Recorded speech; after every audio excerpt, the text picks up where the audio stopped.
The Vets Motocross Destinations is back and better than ever.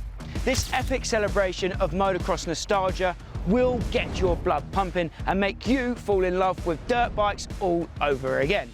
I mean it when I say it, there truly is no place like Foxhill on Vets MXdNation's weekend.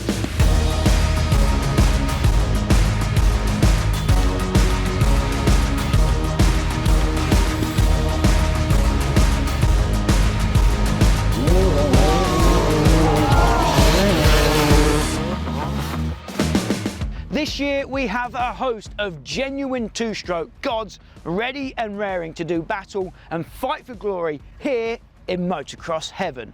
So let's meet our warriors. Let me introduce you to the races of VMXdN 2024.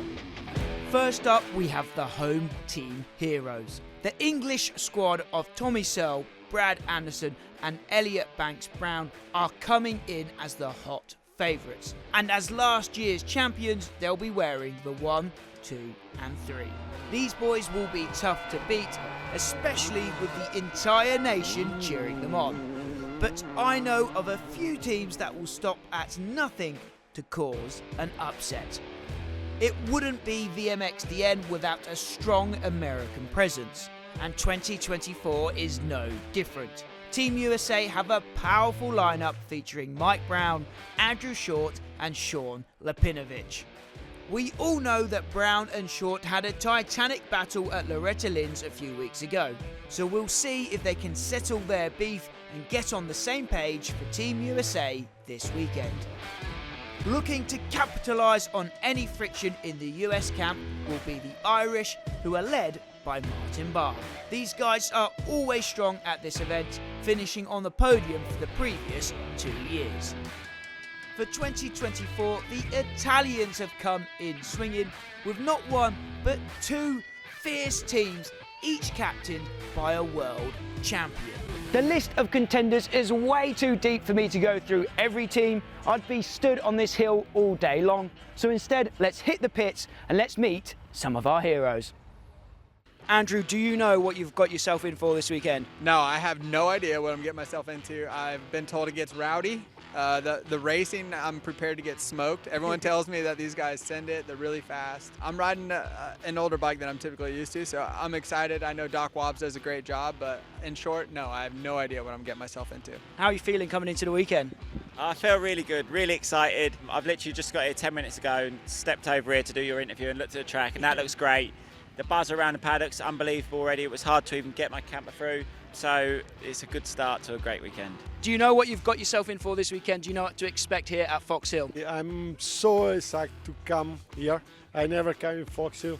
Foxhill is an impression race track. I like so much. It's a really old style, and this I think for me is a good event.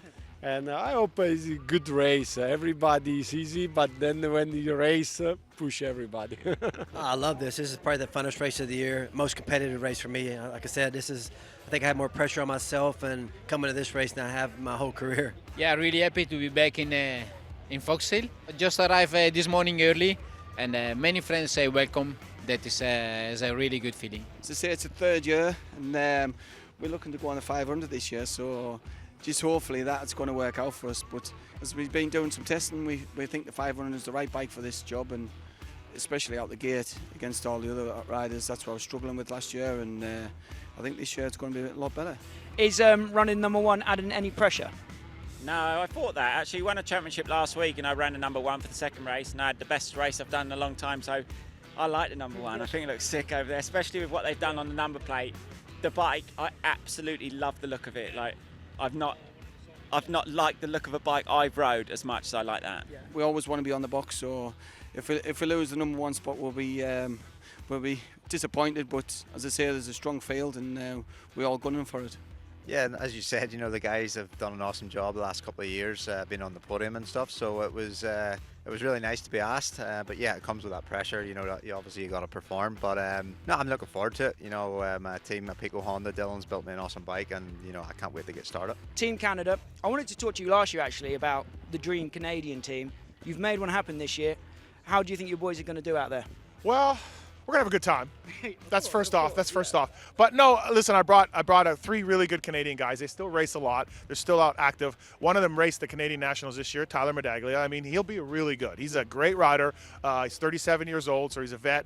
He raced 2 strokes, so he fits in with this crowd, right? So he's gonna do really well. I think he'll do well. My other 2 guys, Ryan Lockhart, Ryan Gauld, they're veteran guys, but they've been racing a lot this year, and I feel like they'll be okay. Like, I mean, look, we're not going to challenge you guys and the Americans, but we're going to have a hell of a time trying. You didn't have the best of times here last year, so are you coming back with a chip on your shoulder, a bit of a redemption maybe? For sure. You know, I always want to come back and do good, and that's my mentality. I always want to win and do the best I can. And yeah, last year wasn't my year, and hopefully I'm a little better this year, and looking forward to it. So this year you're not only doing the plus 50 class, but the team race as well.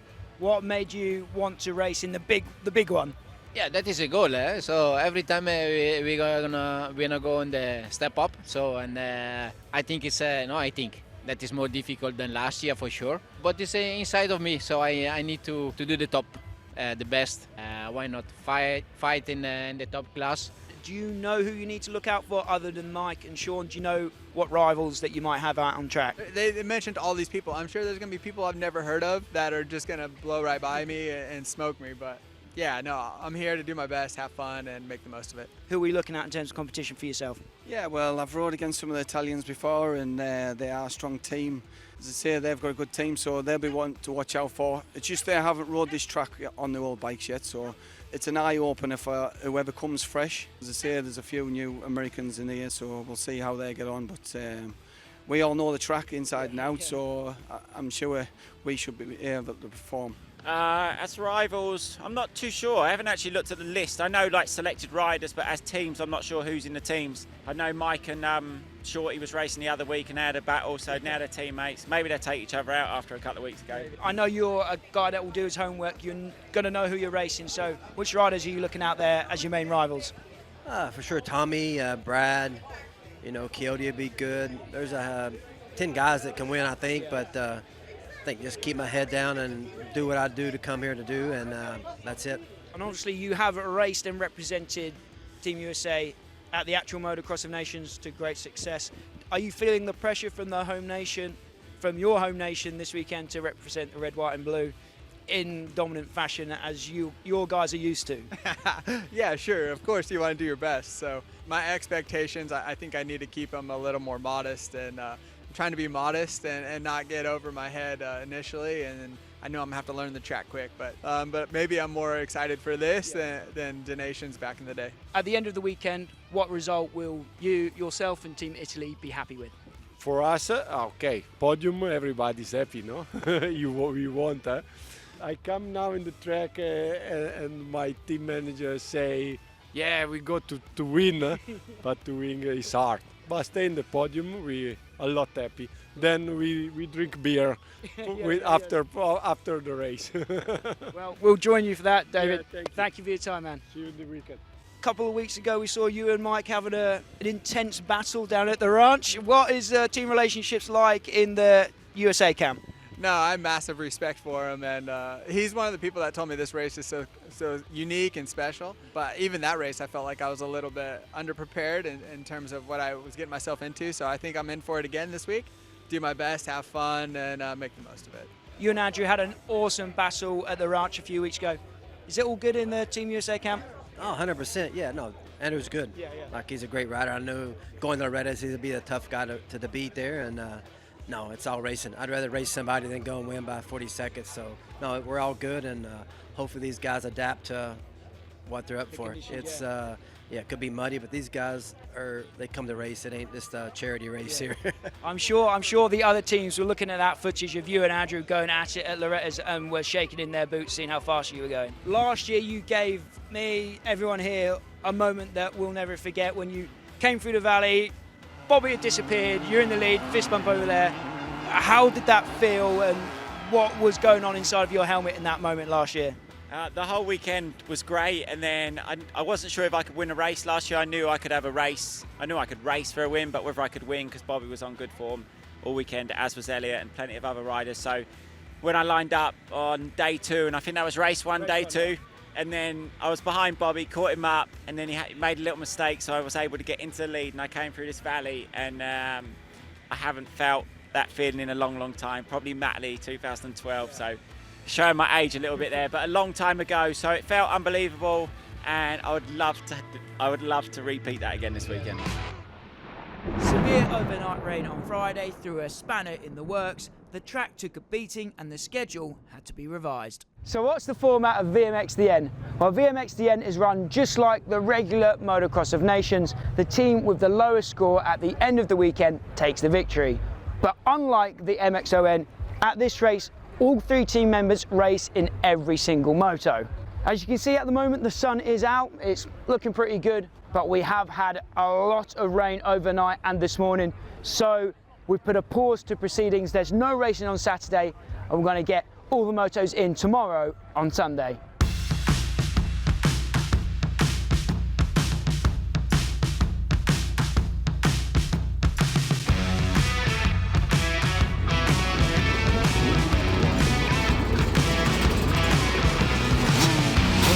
About ready for the first gate drop of the weekend in the VMXdN International class.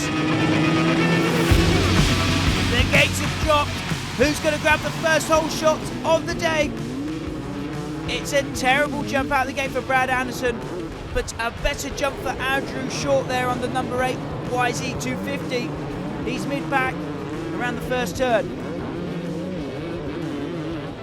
As is Brad Anderson then. For Team GB, he's stuck in the mayhem, in the carnage of the mid-pack early on.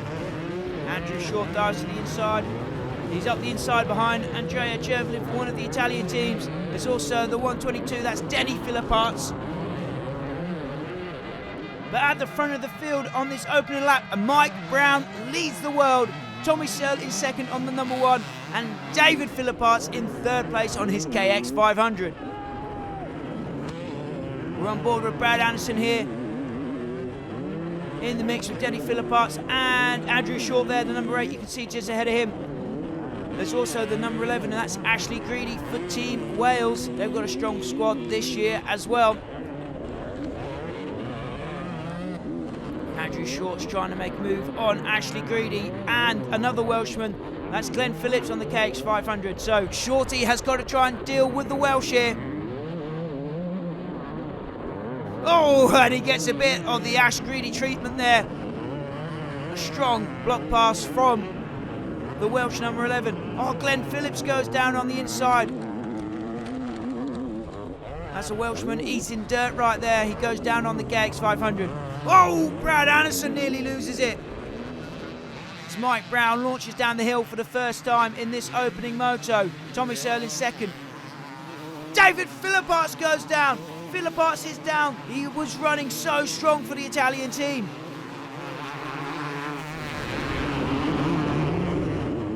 So Brad Anderson capitalises on Philippaerts' mistake. Oh, it's neck and neck, bar to bar up the hill for the first time. Ando is a man on a mission right now. He does not want to disappoint his home nation.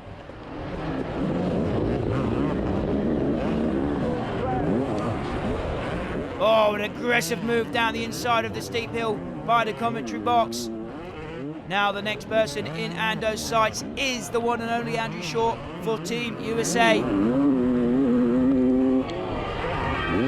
can hear those fans going wild for the British Bulldog, Brad Anderson. As we are heading round to complete the first lap of action here at VMXdN 2024. And so far, the action has not disappointed. Ando's looking to go to the inside here. Oh, a big mistake from Brad. He's fighting with, that looks like the number 48 of Tyler Medaglia, the Canadian rider, who was fast in qualifying this morning. But now we go back on board with Andrew Short. He's trying to make a move on the inside of Denny Philippaerts. He completes the pass there.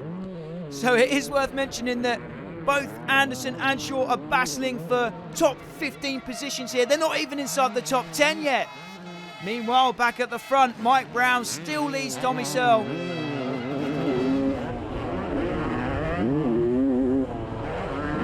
And now it's Ando's turn to to try and put a pass on the 122 of Denny Philippaerts.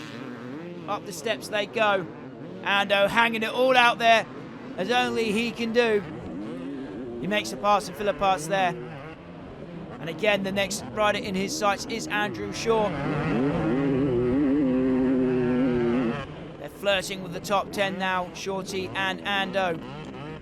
Oh, and there's another rider down. That's an Italian rider hitting the deck there. So that's a position gifted to both Short and Anderson. Shaw is looking to try and make a pass on Ashley Greedy next. The Welshman on the Honda, but here comes Brad Anderson. The might of that CR 500, just too much for Andrew Shaw and his YZ250 to deal with up the hill. So Ando makes the move. Ando is charging forward, waging war on this field like only Brad Anderson can.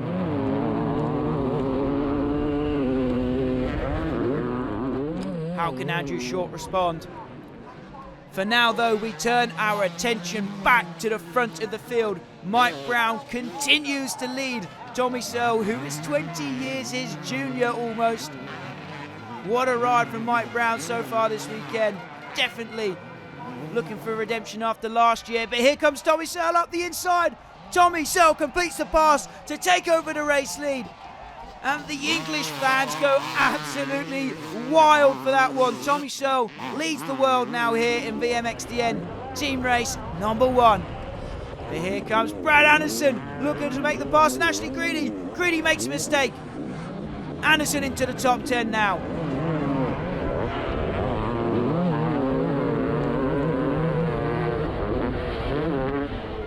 And it looks like Shorty is hungry for the pass on Greedy as well here. Aggressive moves from Andrew Short. Ew, he comes up short big time on that downhill step down. Pardon the pun. But he's aggressive into the penultimate turn to complete the pass on Ash Greedy. So Shorty climbs through the pack as well. He's sitting in 11th place behind Brad Anderson. Tommy Searle, though, is the man that leads the race on his beautiful KX250, and look at that, Martin Barr is into second place now for Team Ireland, so he puts Mike Brown into third. It's worth noting the Irish have lost a member. Neville Bradshaw didn't make it to the line for the team race, so the Northern Irish will be out of contention in terms of the overall classifications.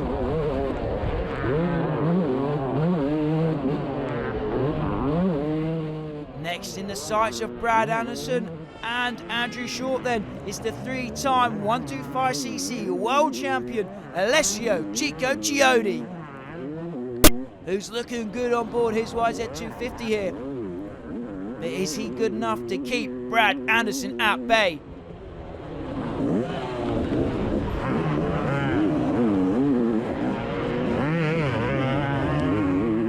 Brad is steaming up the hill on board his CR500. Chicco goes wide, leaves the door wide open for Anderson. So Ando makes the pass, moves up another position. But we see Tommy Searle here. He's been hunted, he's been hounded here by Martin Barr for Team Northern Ireland.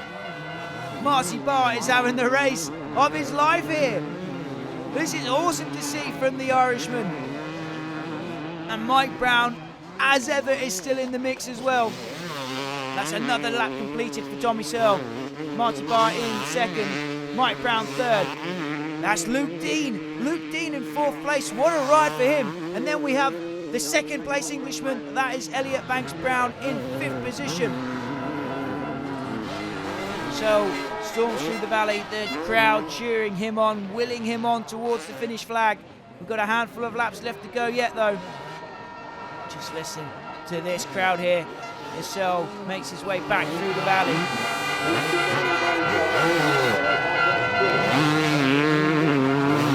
There is just no beating that. The sound of the two strokes, the roar of the crowd. This is what we love to see. This is why we come to VMXdN. And here's Ando. He's had a hell of a battle so far and the fight isn't over yet. He's got the 1, 2, 3. That's the Italian rider, Daniele Brica, in front of him here. Brica makes a mistake. Can Ando dive up the inside and complete a pass? Not quite. There's a back marker in the way. The Italian hangs on to the position for now, but that is another lap logged for the British Bulldog. Andrew Short, he looks to have lost the toe on Anderson and Chiodi there. Here's our race leader, Tommy Searle, still being hunted by Martin Barr. The front two riders stretching away from the rest of the pack now.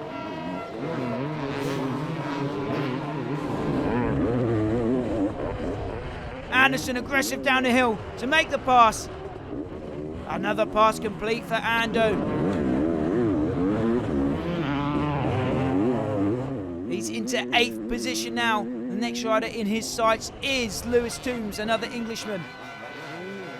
Meanwhile, look at this battle for 4th position. Luke Dean and Elliot Banks-Brown going wheel to wheel, bar to bar around Foxhill. Elliot's closed down the gap, but he can't make a pass on Dean yet, who truly is having the ride of his life here in VMXdN Moto 1. Another man having the ride of his life is Tommy Searle, riding high at the moment after the success of 2023. He's carried that momentum into this moto, and he's running away with things right now, and that war for 4th place still rages on. And here we have Brad Anderson. He's caught the rear wheel of Lewis Toombs.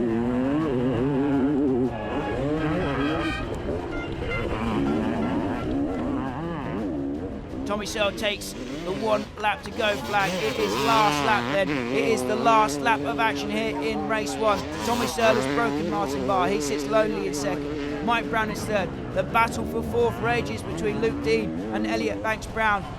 Meanwhile, Brad Anderson makes the pass on Lewis Toombs across the finish line as they take the 1 lap to go flag. So Brad Anderson into 7th position now. Tommy Searle through the valley, waving to his fans. He's on his way to a moto victory here. That will be the 2nd VMXdN moto victory of his career after his win in 2023. And on this final lap of action, we turn our attention back to Andrew Short. The American has caught the rear wheel of the Italian Bricker on the 123 machine. He's looking to make a last-ditch pass here on this final lap. But Shorty has got to be careful because he's got company. That's the number 11 of Ash Greedy. Charging on through on this last lap. Greedy makes the pass on Short. The Welshman advances 1 position. This is going to be a good battle on this final lap of action here in race 1. Greedy looking to make a pass on the Italian, so trying to make it a 2-for-1 deal here on the last lap. And look at this, Tyler Medaglia. The Canadians joined the party as well on the 48. Medaglia is on the charge. He's actually trying to make a move on Greedy now. So Medags is on a mission here on the last lap. Shorty has been demoted 2 positions. He's dropped to 13th here on the last lap, from 11th to 13th on the last lap. But here's Tommy Searle dropping into the valley for the last time in this moto. He's got full command of the race lead now. This win will go his way. The fans going wild for this. Martin Barr in 2nd. Mike Brown in 3rd. And finally, Elliot Banks-Brown makes a move to take over 4th position from Luke Dean. But Tommy Searle takes the win, crosses the line. That's 1 win in the books for Tommy Searle and the English team. So with that win from Tommy Searle, a 4th place from Elliot Banks-Brown, and a 7th position finish for Brad Anderson, Team Great Britain put themselves in a great position to take the overall going into the 2nd and final moto. Mike Brown's ride alone for Team USA put them in strong contention for a podium, but he will need some help in the 2nd moto if they want to climb to the top of the steps. The on-track action continues soon, but next we'll be hearing from some other legends that have descended upon Foxhill for VMXdN 2024. But first, I just need to say a quick thank you to our channel sponsors for helping us to make videos like this one and helping us to cover events like the VMXdN at Foxhill. So that's of course 24MX, who have you covered for pretty much everything you need for your dirt bike. You can see here on the Yzilla, we've got the carbon fork guards, we've got the tie pegs, and the Pro Works down there, all from 24MX. Check out their links in the description down below. And of course, we have to say a big thank you to Putoline as well. They keep the Yzilla lubed with MX9 two-stroke oil. Check out their link in the description down below for all the products you need to keep your bike lubricated, clean, and protected. Ryan, what brings you back for a third time? Just an amazing time here at Fox Hills. You know, this event is, I mean, it's grown so much, but it's only our third year, right? So I think it's a sellout crowd again. We have the show and shine going right now, so it's just a lot of fun, right? To see all the old bikes, to race the old bikes, and then the intensity of the fans too. I've heard you guys say that like British Championships are a fraction of this, and these are all either retired guys in bikes that are no newer than I think 03. So it's pretty cool to see. The beast from the east has landed. Damon, first of all, it's great to see you here. Do you know what to expect this weekend? Do you know what you've got yourself in for? I don't think so. First of all, it's great to be here finally. I know we've been working on this for quite a while, so it's nice to finally come. And yeah, I've heard lots of stories about the event, and they've all been good, so we're here to experience it. It's neat to see so many enthusiastic people about the era that I was just fortunate to be a part of. I love to ride, but racing, I've kind of taken that out of my vocabulary, at least on two wheels anyways. Obviously, like you say, you've been here, there, and everywhere in the motocross world. You've been to all of the events around the world. Is there anything else quite like this one? Well, no, there's not, right? But you have to be of a certain age, of a certain vintage, as they say, to appreciate this thing, I think, a lot. The two strokes, the bikes, some of these bikes are amazing. There's absolutely so much effort put into this stuff. So I think it's awesome just to see the bikes. And then the track and the racing is almost like a side thing. Just the old two-stroke stuff. Everybody loves it, right? I mean, I love four strokes. I ride one now. I like it, but there is something about the two strokes. I cover the nationals for a living. There's a national this weekend in America. I'm missing it. That's how much I want to be here. Why did you decide not to go into the team race for Team USA? I don't want to be the weak link, you know? So I don't ride enough. Like Brownie, for example, rides all the time. Just got done racing Loretta's. I think I've been on the gate twice all year. I was lucky enough to keep my MXON streak alive year one here. So you might catch me in the future, but as of right now, I just don't ride enough. And that class is very competitive. And, you know, there's a lot of fast dudes, along with the class that I'm racing. But, you know, that's kind of the premier class. Switching gears a little bit, let's talk about the international team race this weekend. I assume that you're going to be cheering on one team. How do you think your boys are going to get on out there this weekend? Well, I got confidence in everybody but Villopoto. No, it's I give him a hard time. We work together at Yamaha, and he's really concerned about hole shots. Yeah. He really likes to get hole shots. Obviously, you rode and spanned in this era, the two-stroke era. Is the nostalgia just filling you with joy? Yeah, it's really, really cool, right? I can't believe some of the bikes that these guys will wheel out here this weekend in Foxhill. It's incredible. The amount of money, the amount of time, the amount of effort they put into it. It's amazing. It's so cool to look. I mean, just even this Wobbs Suzuki thing that he just put together is so cool to look at. I love seeing that kind of stuff. So yeah, all of it's really exciting. Now, I remember being a mechanic back in the day and like jetting and carburetors and all that kind of stuff. Like, at the time it was a pain in the ass, yeah. And now you're like, oh yeah, let me jet it a little bit, right? So it's kind of neat. If you were talking to someone back home about this event and they're saying, oh, should I come and watch it, what would you say to that person? I would say, yeah, you have to. You have to come and watch it. You know, if you haven't been to a true Motocross of Nations like we're going to go to next month, essentially, this is right up there with it. You know, to be able to see these old bikes back on the track. They sound good, they look good, the amount of factory parts that are out there too, like we have the show and shine going on right now. If motorcycles are your thing, this is an event that you need to come and check out. What is it about this event, the old two strokes, that keeps you coming back year after year? Well, it was in my era, two strokes to my heart, and we love racing them. You can see it's getting bigger and bigger, and there's only so many races that is on the calendar for the two strokes, and it's just fantastic atmosphere to be with. Last year was my first time here, and I was just blown away with, you know, the crowds that come, the atmosphere, just the whole event and all is absolutely fantastic. And I think it's just the the two-strokes bringing that era back where it was really, really big, putting on a show for people. You know, the marquee's busy, there's music playing in the background, you know, people get on. It's a bit more of a relaxed kind of atmosphere, and everybody gets on rather than being like a normal British Championship. It's all serious, you know, we need to go out there and get the results. For me, like if you haven't been before, you know, you definitely need to come and experience it, because there's just nothing else like it. Obviously there is a race aspect to this, but it's more than that. Dave King says this is our Woodstock, this is our Glastonbury. What is it about the old two-strokes? Is there any sort of nostalgia for you that really gets your blood pumping when you hear these bikes? Yeah, when I hear them, yeah, I think it's amazing. But to ride them, because I always have these great memories of when I was a kid, you know? I hear all the 125s lining up on the gate, I get stoked. But then I ride them, I'm like, they're really not that cool. And I like building and working on bikes and stuff, but it's like I'd rather just keep them all perfect and nice looking than to come out here and hammer bikes. So I feel bad for Doc Wobbs. He's made like some masterpieces out there. And then I see the rain coming and those things. I was like, oh, I'd feel so bad for him. But for me, it's a cool opportunity to go out and ride and kind of have those flashbacks, memories. We've already seen a snippet of it just now with fans coming over for selfies, autographs. How cool is it for you at this stage of your career to have this reaction? Obviously, what you're doing with the vlogs now, it just seems to be building into this mega thing that you've got going on here at the twilight end of your career, right? I reckon I'm about in the mid of my career at the minute. I'd like to think I've got another 20 years in me. If I'm Mike Brown, I've got another 20 years. So if I'm going by his standards, about midway through the career. But no, as you said, to have this at this point in my career, I didn't think I'd still be racing now.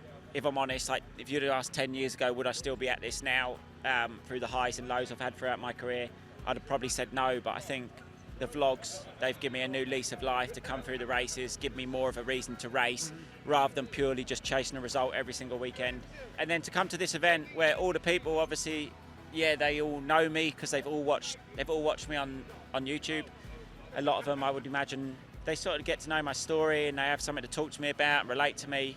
So to see everyone almost that watches it then come to one place, because it is the busiest race of the year that I've done in the past few years. I think in the UK this year we have VMX of Nations, which will obviously be packed, but this one last year and this year it's the biggest race and biggest crowd I've raced in front of. So to see them all and see how they engage with me and talk to me and want autographs, it is a very nice feeling at this stage of my career. So that's why it's very important that I take it in and enjoy the weekend, because days like this, I said last year when I won the race, like that may never happen again, to get that reaction when I come through and to feel the crowd cheer and my ride back towards the pits. So I really do need to take those moments in now. Well, we hope to see it again this weekend, Tommy. Good luck, mate. Let's do it for Team GB. So a whole year of build-up comes down to this then. The final VMXdN moto of the weekend. Team Great Britain are in a strong position, as we know. But Team USA could put a spanner in the works if Andrew Short or Sean Lipinovic can join Mike Brown at the front of the field. The Italians are also looking good as well. Both Italian teams have a shot at a podium place. How will it all go down? We're about to find out. The riders are set, ready to go. The Moto 2 here at Foxhill. Let's do this.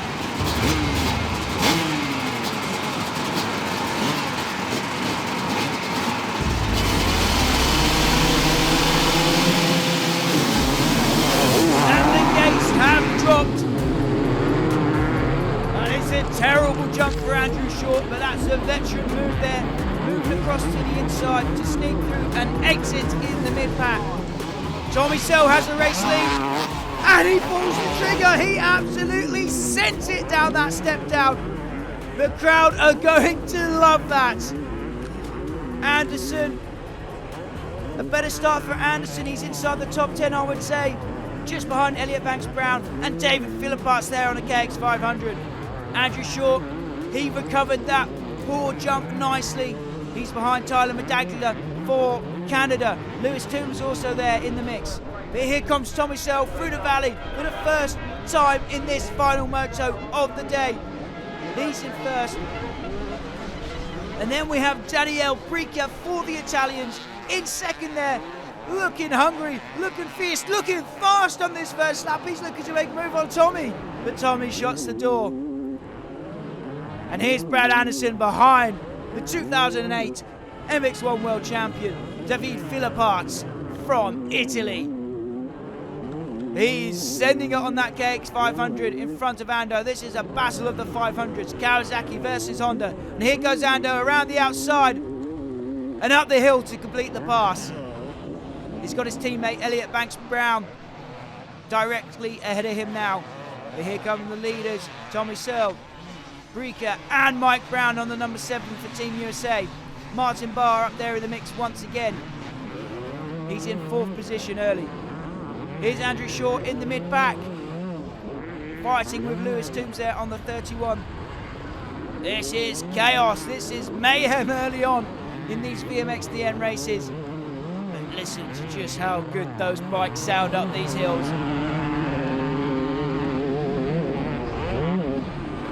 You can't beat it, you really, truly can't beat this race. Riders into the valley. Look at that. Glenn Phillips stuffs David Philippaerts at the bottom of the hill. A battle of 2 KX 500s there. We're back on board with Brad Anderson as he chases down his teammate Elliot Banks-Brown, who in turn is chasing down the Northern Irishman Martin Barr.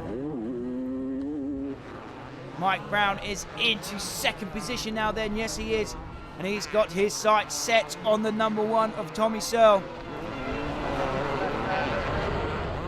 Oh, Luke Dean getting caught up there, but he's just made a pass on Andrew Shaw. Shaw looks like he's got a Welshman behind him. That's actually Greedy, I think, there behind Andrew Shaw as they head through the valley.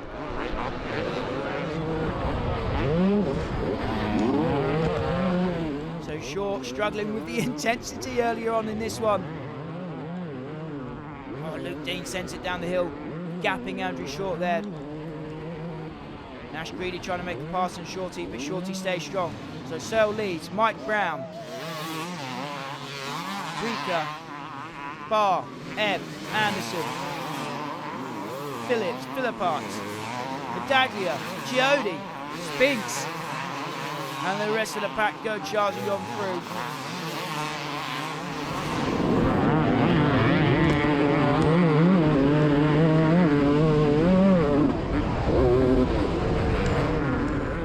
Searle through the valley once again. The fans hanging over the fence, cheering on their hero Tommy Searle. Doing it for king and country this weekend, as is the British Bulldog Brad Anderson, who's looking to make a move on the Italian Daniel Breaker here. Elliot Banks-Brown has already done so. So Ando's looking to keep his teammate within sight.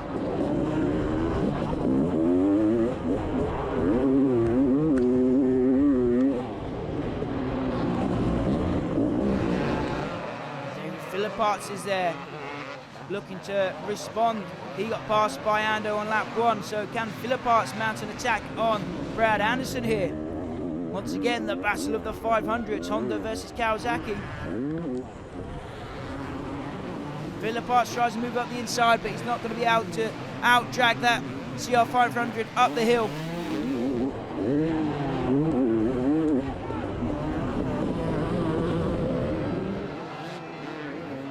Oh my God, did you see Tommy Searle through there? That was absolutely beautiful. And Ando looks to make a move, he switches to the inside, block pass, pass complete. So Anderson moves up another position. He's once again behind his teammate Elliot Banks-Brown. So it's looking good for Team GB right here. Tommy Searle leads, and Ando and Ebb are in the mix as well. This is good news for the hometown fans. Another lap complete. There goes Ebb, there goes Ando. Philippaerts is through as well.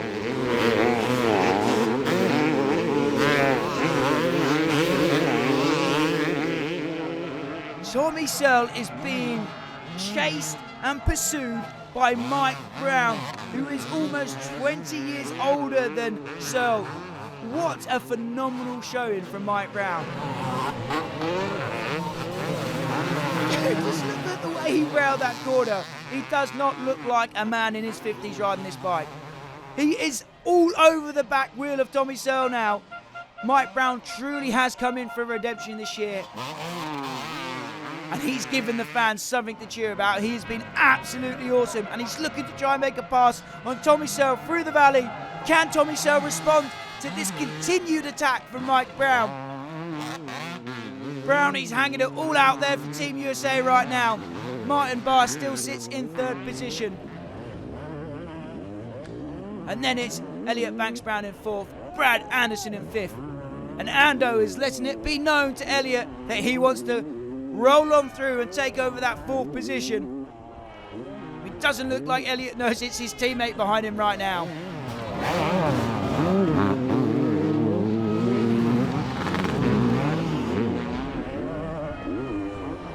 So Ando's trying to make the moves on Elliot still. Elliot looks over, looks like he's finally realised that it's his teammate behind him.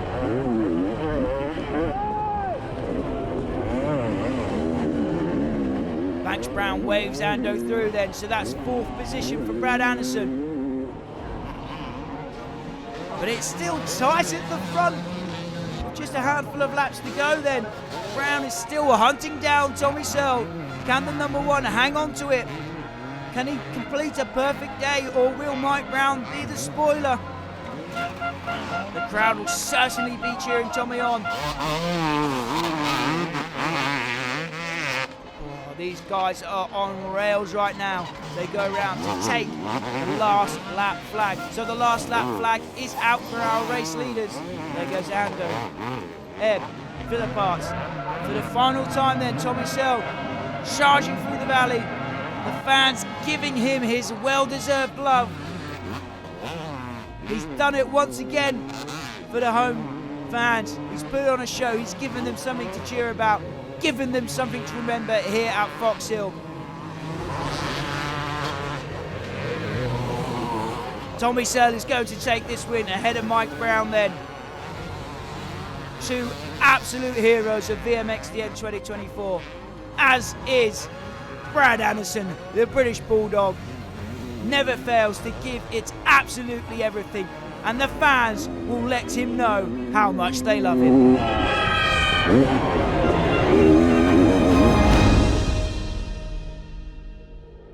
Tommy Searle crosses the line to complete a perfect day. And with that, Team Great Britain claim victory for a 2nd year in a row. What a race, what a day, what a win.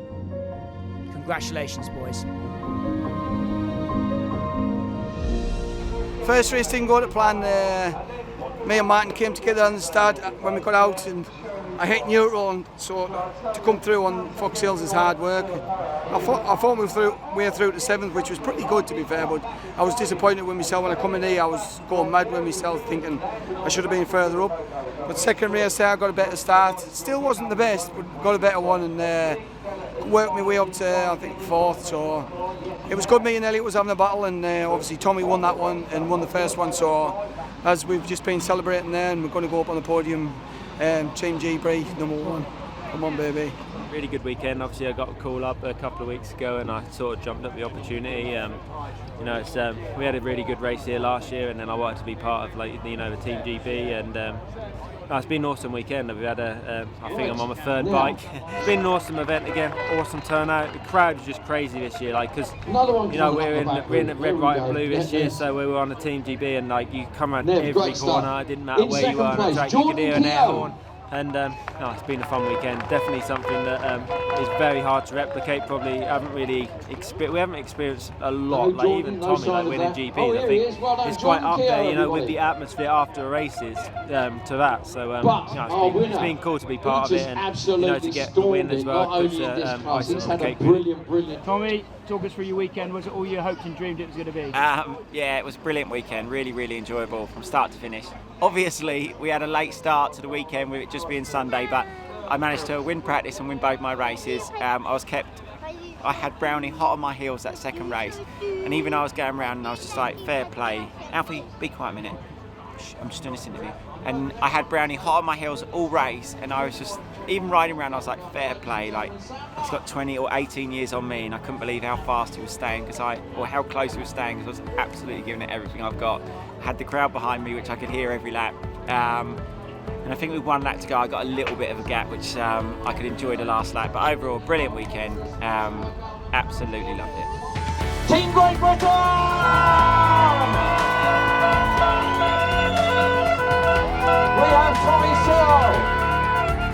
We got Brad Anderson. We are out of it, mate. It's Team USA, Team Italy, and your winners, Team Great Britain.